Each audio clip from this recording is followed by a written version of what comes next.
یہ جو آرڈر آیا ہے سپریم کورٹ کا، اس میں دو چار چیزیں جو ہے نا آنے سے مزید میں سمجھتا ہوں کہ اب انٹرپریٹیشن اور کمپلیکیشن کا ایشو آ گیا ہے اس میں ججمنٹ میں. اچھا. اس کی بیسک وجہ یہ ہے کہ جو ڈسنٹنگ نوٹ آج جسٹس منصور صاحب نے لکھا ہے اور مندو خیل صاحب نے اس پہ سائن کیے ہے، تو اس کے پیراگراف 2 میں اور اس کا جو فٹ نوٹ ہے اس سے جو ہے نا پھر ایک نئی بحث چھڑ گئی ہے.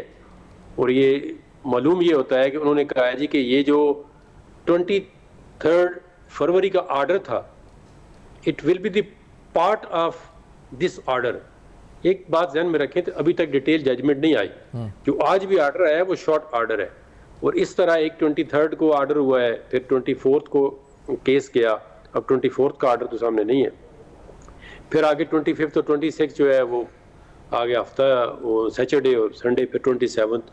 تو اس طرح وہ جو کہتے ہیں جی کہ it will be the part of that order, it means کہ یہ 23 فروری کا آرڈر ہے وہ ریکارڈ کا حصہ ہے. انہوں نے بلکہ لکھ دیا نیچے کہ جی ریکارڈ کا حصہ.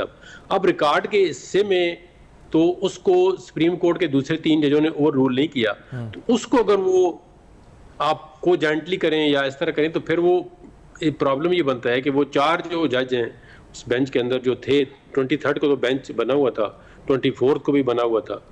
تو یہ جس دن آرڈر لکھایا، آرڈر جو 23 کا اپلوڈ ہی نہیں ہوتا ویب سائٹ پہ، تو انہوں نے منڈے کو ہی کہا جی آج ہی جو ہے وہ آرڈر ہوا ہے. تو اس کا مطلب یہ ہے کہ منڈے تک تو بینچ برقرار تھا، اور منڈے کو آرڈر ہوا ہے تو وہ آرڈر اس کے ساتھ ہی پڑھا جائے گا. تو وہ اب یہ کہتے ہیں جی کہ جس طرح انہوں نے لکھا ہوا ہے کہ یہ پارٹ ہے اس آرڈر کا، مطلب یہ ان کی بات جو ججمنٹ کے اوپر نظر آ رہی ہے اور لکھی ہوئی ہے کہ یہ ان کے ساتھ ہے. اگر یہ بات دیکھیں تو پھر وہ جو 4 جو جج ہیں وہ کہتے ہیں جی یہ پٹیشن جو ہے 184(3) کی نہ ہی سو موٹو اور نہ یہ 2 پٹیشن تھی مینٹینیبل نہیں ہے.